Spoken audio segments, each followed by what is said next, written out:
Ready? Here we go.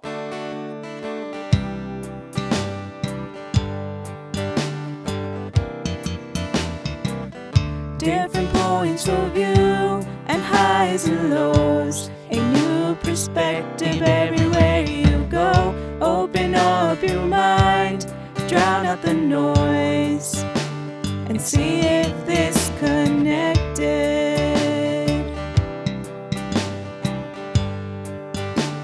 And see if this connected.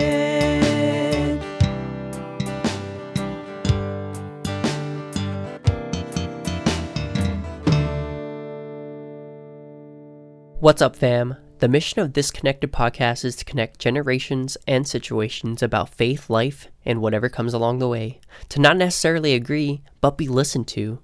These conversations, of course, highlight the perspective of our various guests, and you are always welcome to agree or even disagree.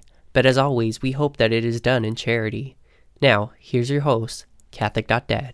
Again, thank you, Tony, for that intro. I love that young man who's always producing our podcast. We have today on this episode a person outside of our main diocese of the Diocese of San Bernardino. Actually, they are our neighbor diocese. And we have a guest from our neighbor diocese, which a very long time ago, we used to be part of this gigantic diocese. It used to be the Diocese of San Diego. And with me today is Maricrus Flores, who is the director of the Office for Young Catholics in the Diocese of San Diego. Maricrus, I didn't get your bio. I'm gonna be totally honest, and I usually am really bad at that anyway. So, can you give us your bio? Can you tell us about yourself? Don't you That's hate always those? easy to do, right? It's so easy. Don't you Like, hate let it me when- talk about myself. No. So yes, my name is Maricrus. I'm the director to the Office of Youth Ministry here in San Diego. A couple years ago, 6 months before the pandemic, I was a youth minister at Our Lady Guadalupe in an area called Barrio Logan near downtown San Diego. So I was in youth ministry for 4 years, paid full-time position. And before that, I was a young adult. I volunteered here and there with a couple of parishes because, I grew up in ministry. I've been involved since I was 16. And so I've slowly transitioned, as a teenager in confirmation, youth ministry, young adult. I would chaperone for, my youth minister friends who needed a chaperone. I would give talks to the kids. And then a position opened up, me thinking, like most of us do when we start in youth ministry, well, this will be like a couple of years. Well, I'm getting my stuff in order, my degree. And, the Lord was like, no, where do you think you're going? So it became a full-time thing. I was actually really good friends with the director before. So the transition was smooth, and it's been definitely a roller coaster of a ride here in youth ministry. So when did you start? How long have you been the director? I started July of 2019.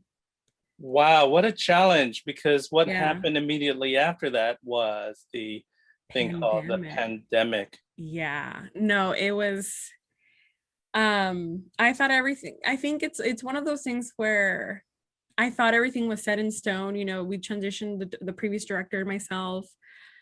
He had set a calendar, and these are the dates, and everything's taken care of. You just have to go along, and if you want to make changes, go changes. And my plan was, I'm not going to change a thing. I like your style. I like what you've done. I'm just going to, continue it.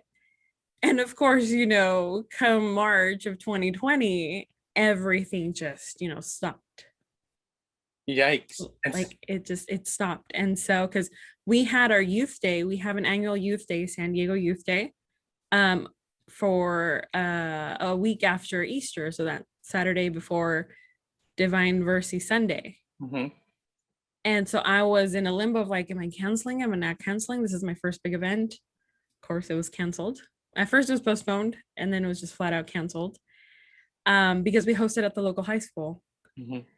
And then Camp Emmaus, which we'll talk about a little bit after, is our leadership camp that we have over the summer. That was postponed.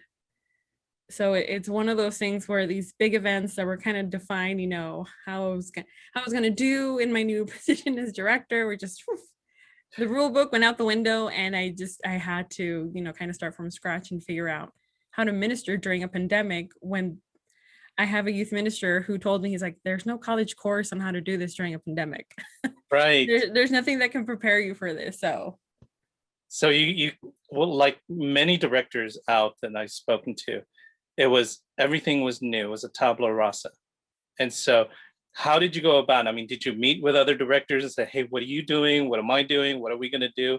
I mean, how did you manage continuing to minister to hundreds and thousands of Catholic youth, and especially in your diocese that's very active in ministry to youth and young adults? How did you manage, and what is it that you guys did? Oh, I think one of the first things we did was, okay, what can we save and transition it into online, without making it classroom style, without, because the kids were transitioning right after that spring break. People were just getting to know Zoom, which in hindsight, we should have all invested in Zoom then. Yeah. No, but it was one of the things where like, hey, what can we do? We knew San Diego Youth Day was too late for us to do anything on that global aspect, considering that youth ministers, catechists, DCMs were trying to figure this all out. But immediately it shifted into me asking directors, okay, what are you doing over the summer? Because a lot of us have camps, we have retreats that we do over the summer. Steubenville, that's another big event that we do over the summer. And so everybody kind of was like, well, I think we're going to shift to an online model. So that's immediately what we did. I had a meeting with almost all the youth ministers and DCMs here in San Diego over Zoom. It was our first big thing. And, we had that conversation of like, okay, what do you need? What do I need? How can I help you? What resources do I have to offer you? And it just became this big hub of sharing information. We had this wonderful catechist in her 70s tell us how she had devoted her time to looking up YouTube, having her grandkids teach her to do Zoom so she could focus on her catechism class.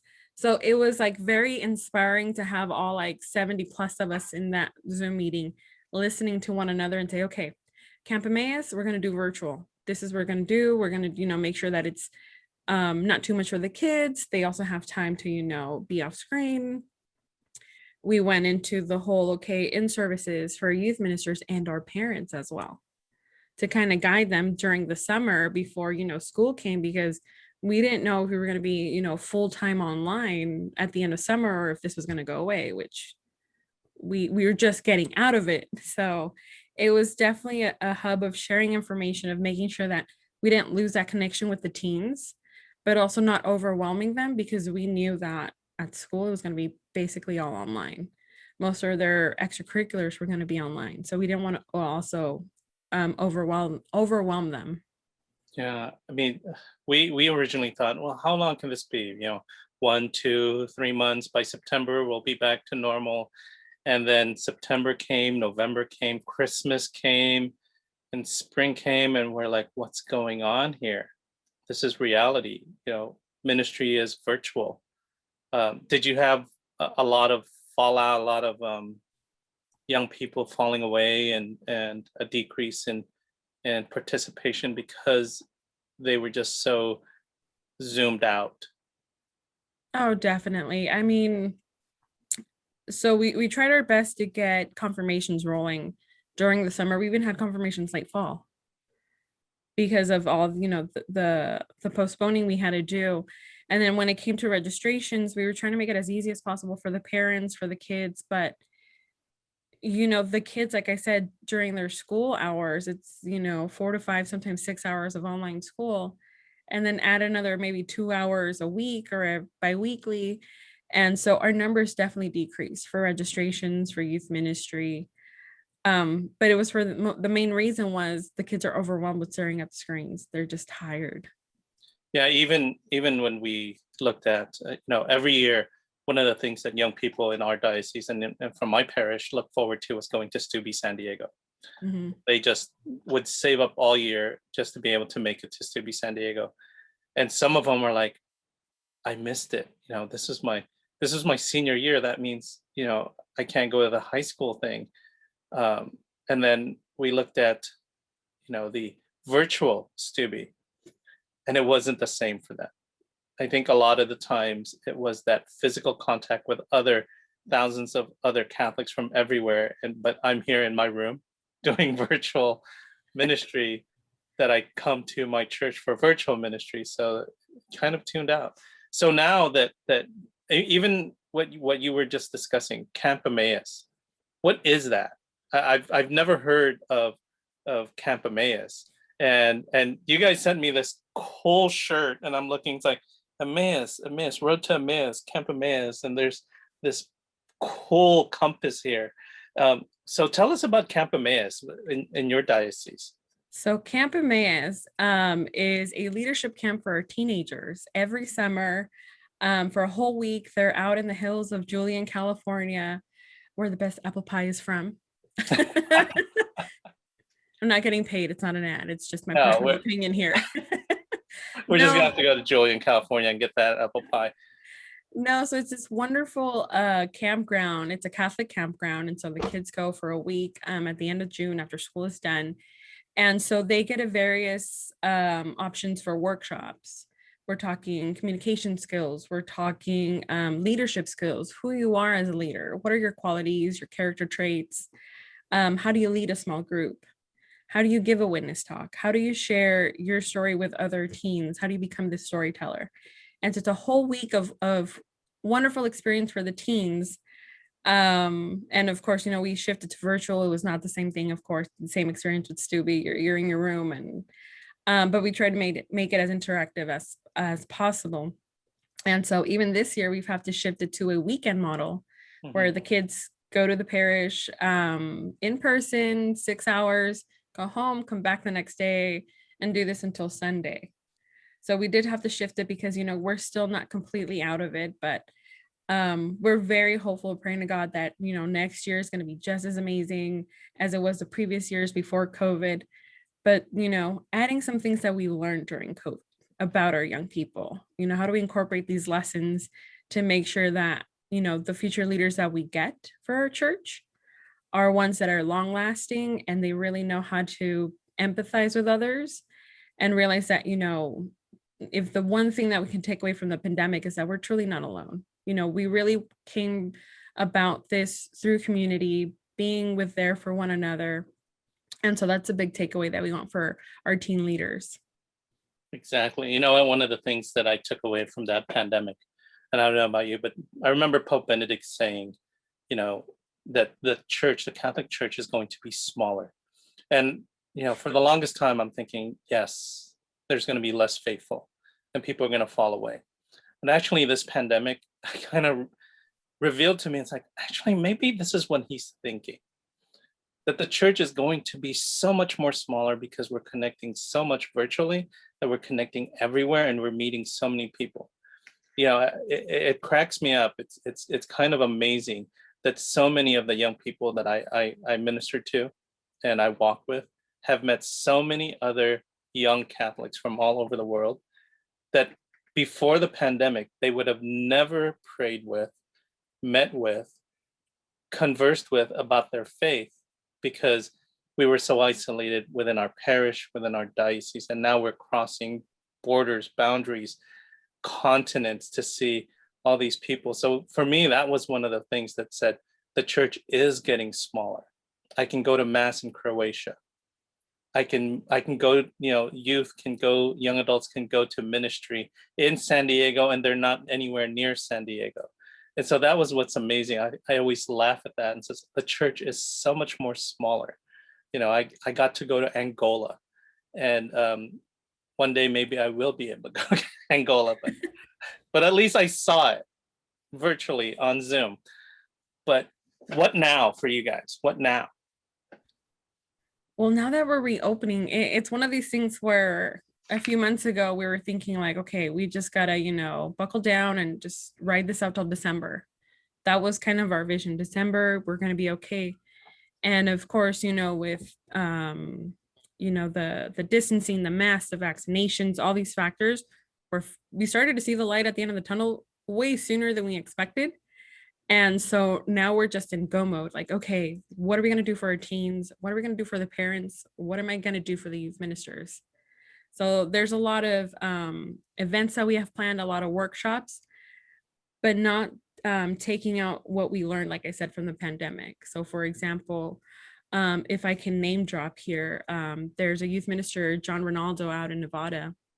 And he gave this workshop at Congress, at LA Congress, about being storytellers, and how even for him, who's been in ministry for the longest time, when he got that packet from the catechist, like, okay, faith formation, because we're going virtual. And even he thought that was overwhelming, very classroom style.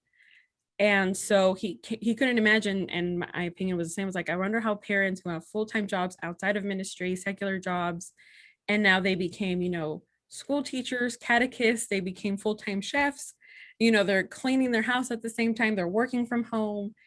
And, how can we make faith formation something that's relatable to the family, that does not feel like a burden, that feels like, hey, this is bringing us together as a family in Christ.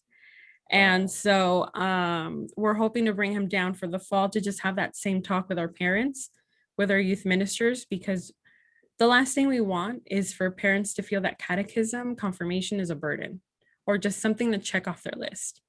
We want it to be something long lasting for our teenagers to understand that, hey, you're not alone in this walk. God is with you. And guess what? God is with your family too. And for parents to also feel that same love of God. Because it's one of those things where, like we tell our kids, kind of like a back to reality, that Sunday evening before they go back home, like, hey, it may be tough for you at home, but just remember, we love you. But it really is hard when you go home to parents who just, they're busy with a million things and they don't have the time to catechize their kids or fully support their kids in what they're doing. So it's definitely something that we're taking into account to making sure that our parents aren't falling through the cracks either. Just like sometimes we may miss a kid. So that's definitely something to keep in mind. I love how you brought in the parents. A friend of mine, our producer Tony, does a family approach to religious education, and so they catechize the entire family, and I thought that was so beautiful. But this kind of like transitions to what I wanted to ask you about. Many a times, as you said, a lot of families bring their youth to church to be catechized, check the boxes. They got their sacraments for death, and as we say, it's very transactional.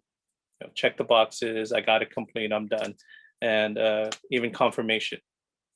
I graduated, and what happens when we graduate? We never come back, and I think that's sometimes when we see very few young adults in our parishes because they graduated. It's very transactional. So are you guys doing anything? Speak about that word, transactional versus transformational, because what you were explaining to me, what you were just sharing, is very much not a transactional approach, but very much a transformational approach, transforming young people to be Catholic, to live Catholic. Exactly. So transformational for us, it's really hitting, making sure we hit all our bases. It's, for a long time, it was just focusing on the teens, making sure that, they had a place, youth ministry to go to, they had confirmation. But of course, we know that sometimes families, because there's so much on the go, I hate to use this term, but they shop around for a parish. What works best for us, because we have X, Y, and Z going on these days of the week. Or, if it's price range, like, well, this is too expensive for us, we're looking for someplace cheaper. And they're just looking for that check box. They drop them off to the catechist. They hope the catechist, gets as much information into their kids. They pick them up, they go home. The best we can hope for is that they're Sunday Catholics. Yeah. And so it really is this transactional of, this is my kid, feed him the product and then give him back. And then there we go. We get our money's worth. But, there's nothing there that really brings the wholeness of what we're really doing, of bringing not only these teenagers to Christ, but their parents as well, and welcoming them too. Because sometimes as catechists, we just want to deal with the kids. We don't want to deal with the parents. So we fall into that negative space of like, well, you know what? As long as I'm with the kid, I'm okay. I don't really need to talk to the parents. But in reality, we should be catechizing to the parents too, because as the kid's first catechist, we should be there to support them as well. Yeah, I think your product, I hate to call it a product. Yeah, I know. The whole Emmaus, builds up your young Catholics to be transformed to future leaders in the church. I love that approach of building up disciples. And I think that's what a lot of these camps are doing, such as Emmaus, such as YCAS for our diocese in San Bernardino. It builds up leaders to be able to transform themselves, be transformed, and then transform the church from within, and then go home and build up that domestic church as well. And I always say, if my parents were as on fire with the faith, or some of the parents, I mean, we'd have so many priests. We would have so many priests and religious. But one of the things I wanted to ask is, we focus a lot of times when we say, office of youth ministry to just, the kids up to high school. Now we look at young adults. What do you guys provide for young adults? What are you guys doing for young adults in your diocese? Well, the Office for Young Adults is a separate office. So that's Oh. another director and another associate director. So it's Patrick Rivera and Pamela Poe, and they are amazing in what they do with young adults. So during this pandemic, they were, providing not only materials and resources for the young adult groups, but they were offering like online Bible classes and liturgy of the hours. They were very much, boots on the ground virtually for their young adults, to make sure that as soon as we got the green light to have adoration, holy hours, they were able to provide that for our young adults. And we're talking about every stretch of San Diego County up until the Arizona border, up until, we hit that Temecula, Riverside border and Orange County, to really make sure that, our young adults didn't leave in disappointment because there was nowhere for them to go out to. As soon as we got the okay to be outside, I remember one evening they had a art gallery out at a park, just out in the open. The young adults came and they got to see artwork from different religious artists. And they went around, outside in the park, mask on, very safe. And it was very beautiful. The associate director, Pamela Poe, if I'm not mistaken, she's an art history major. And so what she did is, over the course of Advent, she had art history lessons on religious artwork. So it was a course that they got together with the Diocesan Institute. So whoever needed renewal credits could do it. And I took a couple of the classes. It was a lot of fun. Pam and Patrick are both young adults as well. So they made it fun. It didn't feel like a classroom style. It was very much like, let's look at this art. What does it mean to us? How do you feel, staring at this portrait? And it was very, very fun. It was very interactive. And so it was one of those things where they made sure it wasn't boring. There was that spirituality to it. And there was learning about our faith at the same time, without us realizing, oh, we're learning, because we were just, chatting it up. And it was just very, very interesting for all of us. What a great idea. We're going to steal that. I mean, borrow that idea. That is a great idea. Listeners, if you are listening to that, and if you are not going to do that, you should be ashamed of yourself. You got to do this art exhibit in your own diocese, because this is a great idea, and bringing the two things together, art and faith, because, I love history, and I love the fact that the majority of our art pieces from the Middle Ages and from the Dark Ages were from the church. The church actually had these art pieces created. If you guys go to museums and you see all those art pieces, they're always about religion. It's always Mary and saints and Jesus. So That's beautiful. I love that idea. After this, I'm just going to jot that down, create something and present it to Edgardo, and says, we should do this. So more work for Edgardo. I'm all for it. Yeah, Edgardo, listen. I'm sorry, Edgardo. We're just throwing you under the bus. Yeah, if you guys want to email Edgardo at Diocese, tell him, hey, we need to do this art thing. It's going to be amazing. We've done it for youth ministry too. There's a couple of youth ministers who, for grownups, we have canvas and wine. But a couple of youth ministers did canvas and juice. So they would have, for my friends down in South Bay near the border, they would have either Capri Suns or aguas frescas. And so outside, this was still during the pandemic, outside in the parking lot, the kids got a canvas, they got paint, and they were following, their instructor in painting, whatever it was. And it was a lot of fun for the kids, you know, for high school. This was when we first got the okay and they were seeing people for the first time. And they were just, you know, learning a bit of the piece they were painting. And they were, you know, being able to talk to other human beings, you know, outside of Zoom. So it does work for the teenagers as well. You know, You if you know have the what's space. Yeah, you know what's another great idea, and we did this once before, was sidewalk art. And you have a bunch of youth groups and churches that just, this is your piece of the sidewalk, and you just create, and all these uh, places will come, and you'll have this 6x6 piece of sidewalk that you will create your sidewalk art, and people will just come by and observe the beautiful art pieces that people have created, and the next day or the next week it just washes away. So hopefully, you know, you take a lot of great pictures. But the thing with youth is they love getting dirty, and sidewalk art is dirty.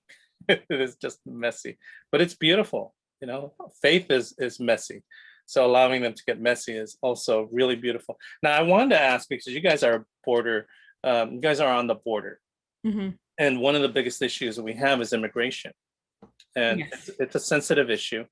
But is that, what are you guys doing social justice wise for the youth, and to face this? I mean, is there a separation? Is there a division? Is there sensitivity regarding this? Because I know in some parishes that is a reality. So how do you face that with teaching of the church? And since you are a border diocese, what's the activities that's there for young people?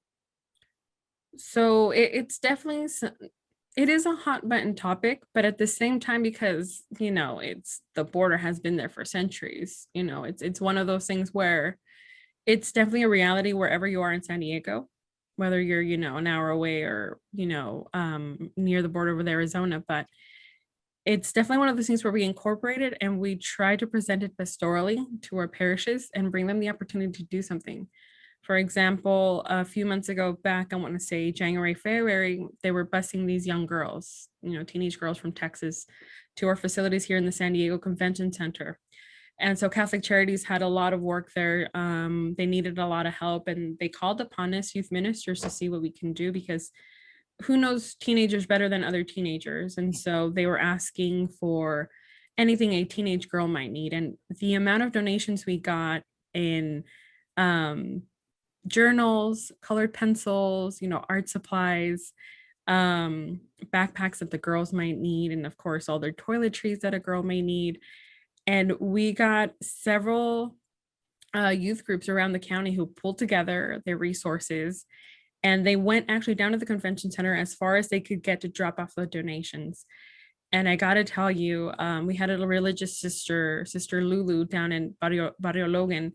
And she told us that when the teens were dropping them off, some of them got very emotional, because not only did they learn about Catholic social teaching, they put it in practice by gathering the supplies, but they took it to them. They didn't see the girls directly, but just dropping them off, someone there thanking them directly. I mean, that was a huge impact for them to see that, you know, this is a huge need in our diocese, to not only come together as community, help one another, but realize when there are, you know, young girls crossing the border, trying to find their families, trying to find something better, to really help them out, because these are all kids, you know. And so just having that pastoral approach, I'm like, this is what Jesus was about. You Yes. know, Jesus was helping everybody, no matter what your background was, because we're all made in the image of God. Just as much as God loves you, God loves this young girl coming over here. And so fortunately, we didn't have any, you know, big controversial things going on here in the diocese. And that's because, you know, when you have great youth ministers who are able to explain it pastorally to a kid and to the families, it comes down to, that's someone's daughter, that's someone's kid. You know, if your kid was out lost, you'd want us to help find them, to feed them, to clothe them, just like Jesus told us to do. Wow. Yeah, that's beautiful. I wish that, you know, a lot of, we should have a lot more of those, a lot more interactive approaches to actually seeing, instead of sitting in your youth room and talking about it and doing skits about it, but actually taking the trips to go and immerse yourself into the Yeah. reality of what is happening in the world. I totally believe that you learn a lot more in service than reading something about it and quoting something about it. So definitely encourage a lot of people, a lot of youth ministers to do service. Yeah. Go, Absolutely. go to Yeah, no. places. It's one of those things where as a youth minister, it was very exciting when Laudato Si came out Mhm. because it was an encyclical that the kids immediately got. I told them what it was about. We read it and they're like, oh yeah, like me and my abuelita have been doing this. Like we save all our bags. We take the recycling on the weekends. It's things that they resonated with. And so we used to live, the parish is by a park by the Bayfront in San Diego. And it's about probably a mile. So we would walk, and on our walk to this park, we would clean, the sidewalk, the streets. And in conversation, the leaders and I would tell them about Laudato Si, like what Pope Francis' message was. So by the time we got to the park, they were like, oh, that's true. Like, this is our home. God created this for us and for us to take care of. And so it made the cleaning process and the community service much easier because the kids got why they were doing it. That's It right. wasn't, you need 20 hours to get confirmed. It wasn't, you need, this, so we can give you your hours for college or whatever. It was, no, this is a gift from God. I should be taking care of it. That's right. I always tease because Laudato Si came out and they said we should really practice this. And I said, you know what? I'm Filipino. I was raised by a Filipino mom. She knew Laudato Si. So when you ask her for Tupperware, she'll give you like a plastic container of Cool Whip or whatever, butter, and you'll go to lunch, and your lunch would be in a Cool Whip container. Oh yeah. Yeah, and mom used to wash all the disposable forks. It's like, yeah, you keep washing those until they are actually disposable. So, Yeah. No, it's the same thing in a Mexican household. I mean, my mom, I still do this, I don't live with my parents anymore, but I still have my little stack of forks that I wash because, if my mom saw me throw this out, chancla. yeah, exactly, exactly. And the plastic bags, you'd always wonder. It's like, why do we have so many plastic bags, mom? It's like we need to throw some of these away. It's like you don't throw that stuff away. You'll never know when you do it. She'll always pull one out of her purse and be so embarrassed. Like, but hey, you know what? Recycling and Laudato Si and taking care of creation. People who come from countries that are quote unquote third world really know how to utilize the things because the need. And I believe somewhere here in the United States where we're such a disposable society, we need to learn a little bit more about that. I had a friend from Austria who said that in their country, their trash receptacle is the size of our bathroom trash can. That's it. Everything else has to go to either be biodegradable products, and they just don't have much trash.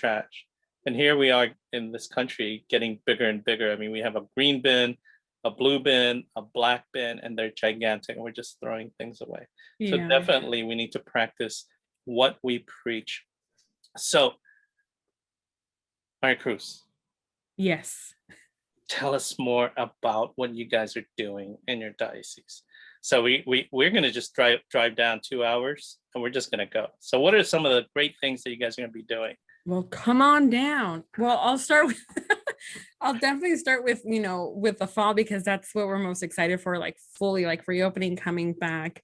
Like I said, we're having an in-service with John Ronaldo talking about how to be a storyteller, how to really share your witness with other people, with parents, with kids.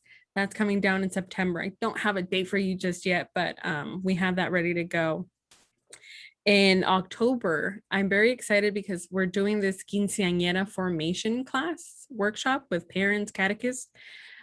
Because, before the pandemic, yes, the quinceañeras were happening. They were coming to maybe a class or two, maybe a whole thing, depending on the parish. And then they would have their quinceañera mass. And then we were lucky if we saw them for confirmation or, later on in life. And so that was a whole thing where we want to use quinceañera as an opportunity to catechize not only the young ladies, but their parents, and really show them what their faith is like, how it incorporates into this quinceañera tradition, because it's not a sacrament.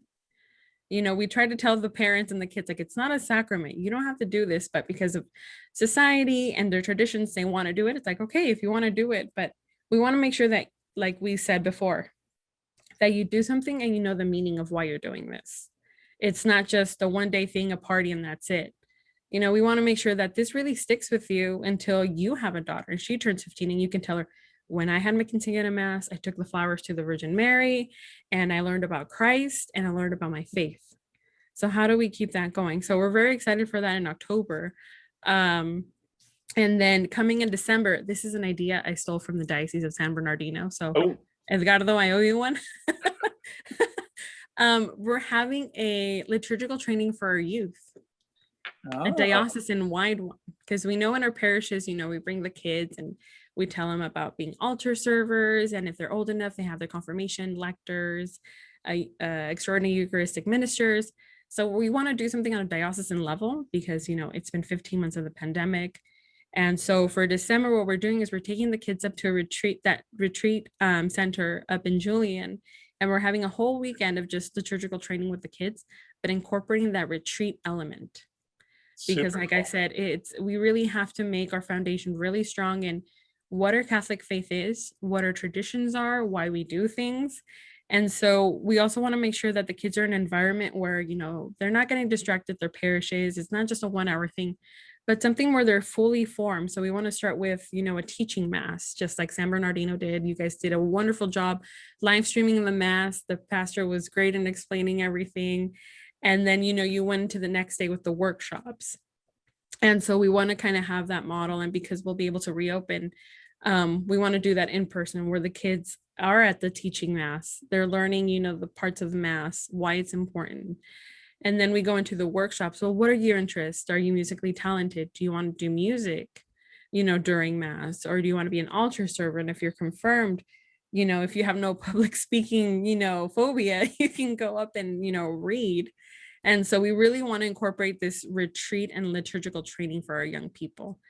I brought this up to Bishop McElroy. He loved it. So did Bishop Dolan and Bishop Bejarano. And it was just one of the things where Bishop McElroy told me, he's like, this is a good way of incorporating our families back into the mass on Sunday, because their kids are, they want to participate. Yeah. And that's our hope, that parents see how inspired their kids are, that, they'll start coming back to Sunday mass. I love how you said that, incorporating it into the mass, and, not like this is the youth mass and you guys do it here and it's all a bunch of young people and everyone who's doing everything is a young person. But what you're doing is you're incorporating that there is a young person who's reading. The mass is the mass, and they're with everyone. And older adults are saying, wow, that person's so young and they read so well. And they're proclaiming the words so well. That's how I believe we incorporate the entire church and including them. So it's not exclusively young people here, older seasoned people here. I have to put myself there. But it's the church. It's our church. That's beautiful. I love that. So Maricruz, here's how we go backwards. Because we started in and you gave yourself, this is my bio. But now this is how people are going to get to know a little bit about you. All right. So I was going to do 20 questions, but I'd probably embarrass you. But I was going to ask like the question I was going to ask Bishop if he actually went on the podcast was, when was his first kiss? But now I know he's probably never going to go on, because I will ask that of the bishop. I'll ask that for any bishop. But anyways, here's the thing. I wanted to ask you, how many siblings do you have? I have 2 siblings. Are you the oldest? I am the oldest. Wow, you're like secondary in command of Chanclas. I love that. I'm gonna write it down. Yeah, that was like my mom. If she wasn't home and my oldest sister was home, she got the chancla, and she got rights to take that out on you if you're not behaving. My next question to you is, what is one thing you wish you had known before you became on fire? That I didn't need to be perfect. Oh, that's such. That I did not have to be perfect. Isn't God that loves me just with my flaws and everything. isn't that the biggest struggle for most young Catholics? Absolutely, yeah. I get that so many times. It's like that question. It's like how could who would ever be able to love a person so broken like me? And you know what? Me being a prankster, the answer that always comes to my mind is Jesus. Jesus, that from that movie. Yeah. I'm stupid that way. But yeah, it's one of those things. Even youth ministers, that you don't have to be perfect. That you don't have to do that whole amazing event every single time because you'll burn out. Yeah, it's kind of like you'll learn that from having that mistake. So Exactly. Yeah. yeah, that's beautiful. I'm gonna write that down. You don't have to be perfect. Okay, next thing. What is your biggest failure and what did you learn from Oof, my biggest failure. Which one? it? No, I think I want to say, and this is talking about ministry. I think my biggest failure was exactly what we were just talking about. I remember one of my first couple of youth nights, I had everything planned out to the T. And it was just one of those things where everything went wrong. Kids were just arguing with each other because, the game went wrong. They thought it was unfair. The snacks weren't all there either. I guess I didn't get enough. The parents were like, why the heck is my kid like mad? And so that was my first youth night. One of my first youth nights of just utter chaos. And I had thought because it looked good on paper, it was going to transfer over in person just perfectly fine. Like I remember this kid telling me, I am never coming back to youth group. Wow. And so I just felt like, what the heck? Like I've seen this play out in other parishes. Like I had like shaving cream and we are going to play tag and we were going to do this. And it was chaos. Like I'm thankful that we did this outside. So the shaving cream didn't get on the walls or anything. Nothing, a good hose down would have worked out. But I tell you, my biggest lesson on humility was that day. Because I reached out to that kid and I said, you know what? I am so sorry. I'm so sorry. This didn't go out, the way it was planned. I'm sorry your feelings got hurt. You are completely and totally valid in what you're feeling and what you're saying. I am so sorry.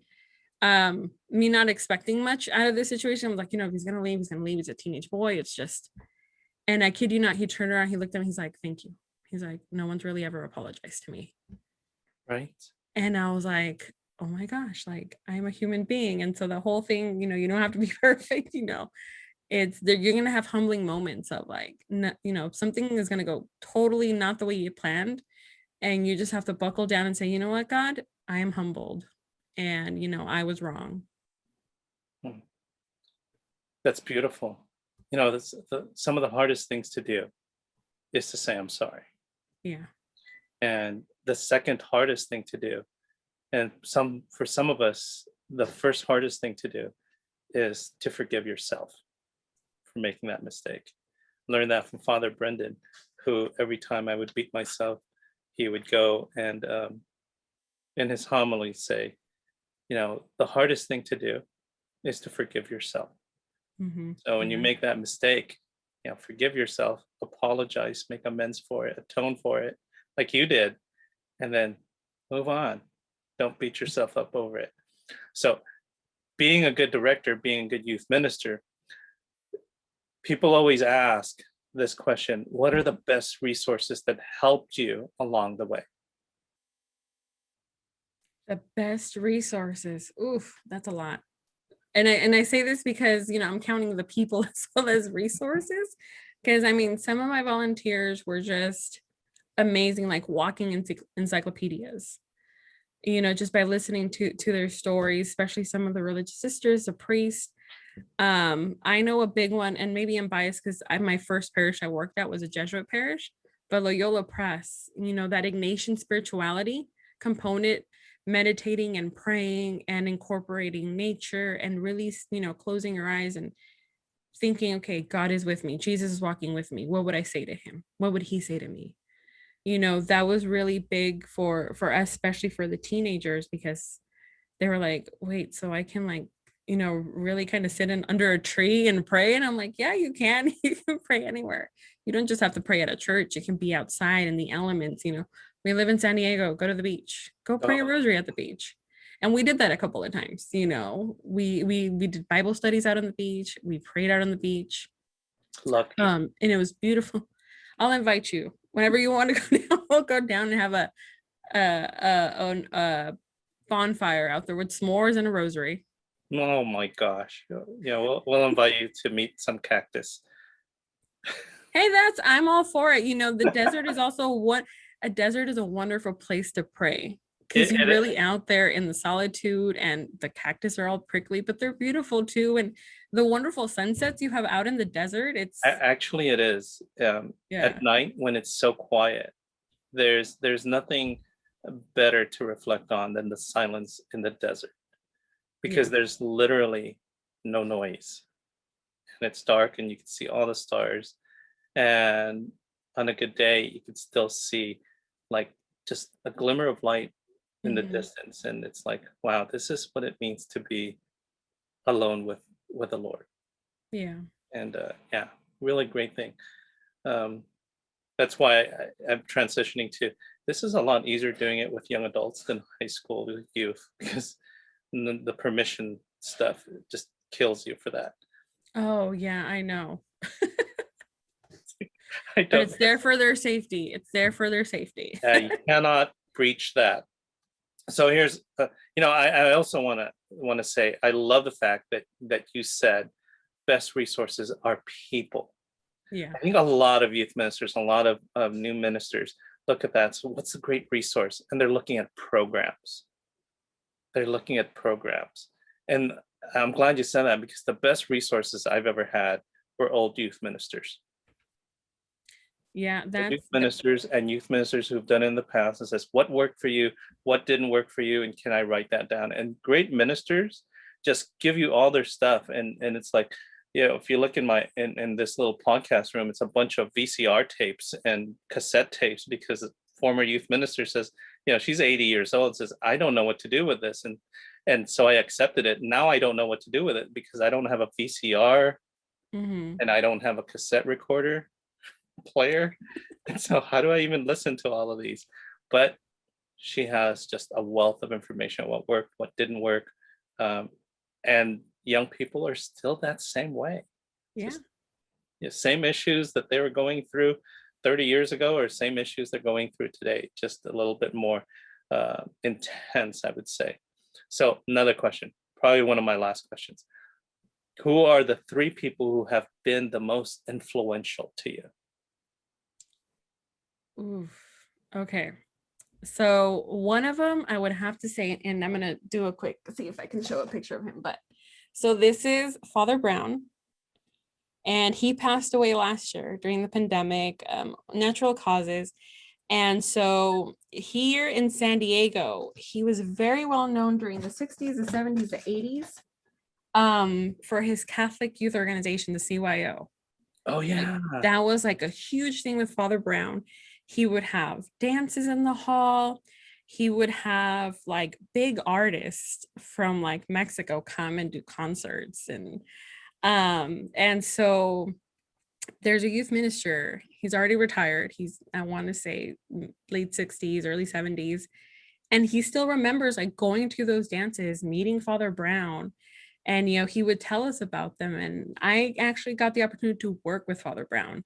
The last few years he was here in San Diego before he went to the retirement home in San Jose. And he would just tell me like all these things that he would do for the kids, just sitting there after mass, talking with them.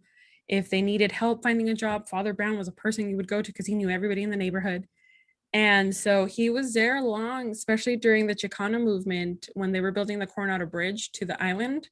He's a big reason why we have a park there instead of, they want to change to a police station. He was there to making sure that the homes that were being, destroyed to build the freeway, that the people were okay. And then if they were displaced, that their voice was heard. So he was just a priest, fully on fire, all about his, the young people, making sure they're okay, that the people's voices were heard. And just really my complete admiration for him, and how he really, every time he saw me, he's like, wait, let's pray together. And he would like, whatever I was doing, he's like, I'm going to say a prayer for you. And I would sit there and he would pray. And then he would have like little things to like give the kids, he would always have like a toy or something to give away. So it was, even, the kindergartners still remembered him because Father Brown always had lollipops to give them. And he had a saint of the day to talk to them about. So it was just that complete and like full of love that he had for ministry, that he had for young people. And he was always giving everything away, every of himself, resources. So he was just this amazing, lovable person. And, just to end on my one person here, when we had his memorial service, because of COVID, we could only have a mass. We had a procession of lowriders. He was el padrecito del barrio. And every year we have, a lowrider convention down, in Barrio Logan. And the priest, he would go and bless the lowriders, and he would be the homies, and the homies would like incline their heads, get a blessing. And then Father Brown was there, in his fedora, blessing all the lowriders. Wow. So it was just, it's amazing. Father Brown, all the things he did. And so he's truly missed, but he lived up to 93, I think 92, wow. 93 years of age. So many years of blessing other people.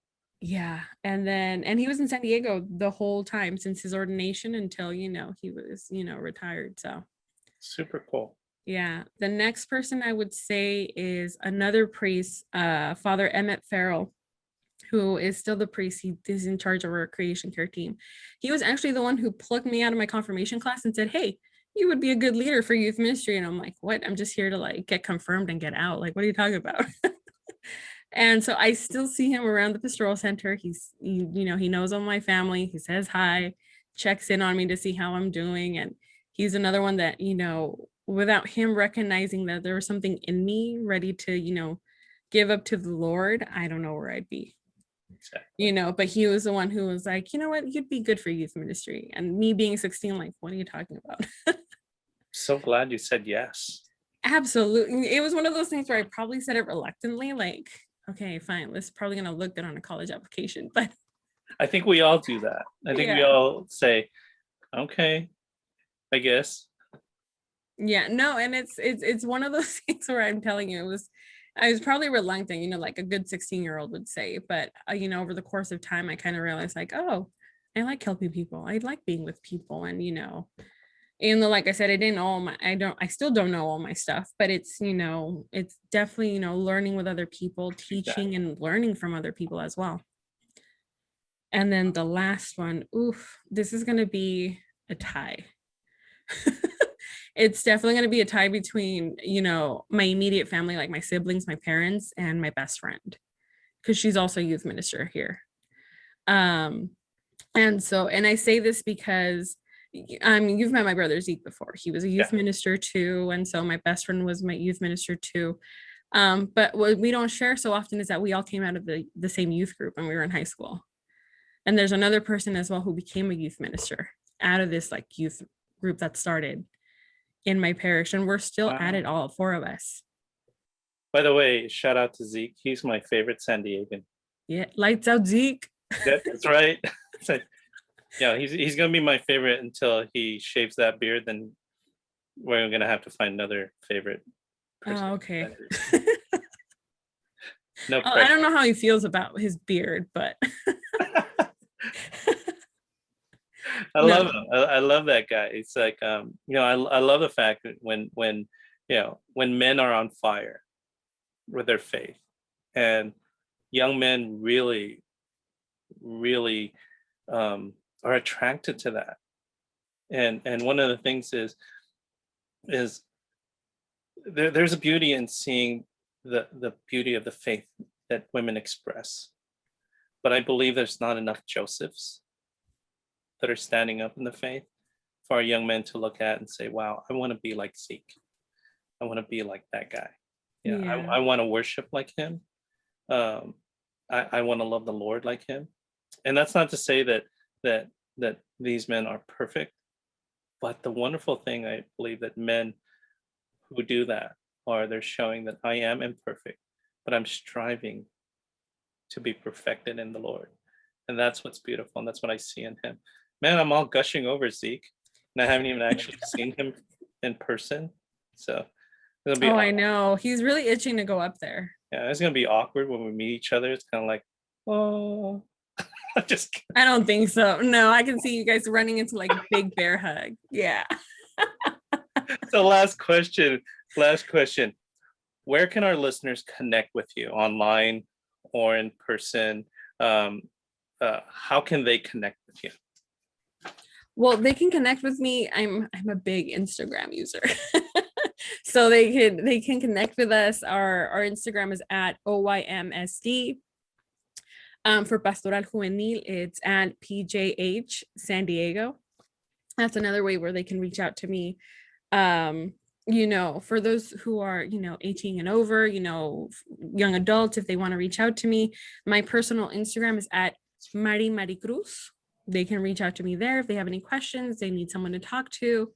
But like I said, it's definitely a way to reach out to me. I'm not too big on the TikTok yet, or the Snapchat. I'm not there yet. I'm one of those middle-aged millennials. Yeah, I'm like not, it's like, yeah, I can only focus on one thing at a time. And yeah. Now I'm the same way. Not the if you could give me my space back, I'd be very happy. But oh my God. We're gonna be in trouble with that. I know. Song choice of the day. People actually still say that. It's like, I still have images of MySpace.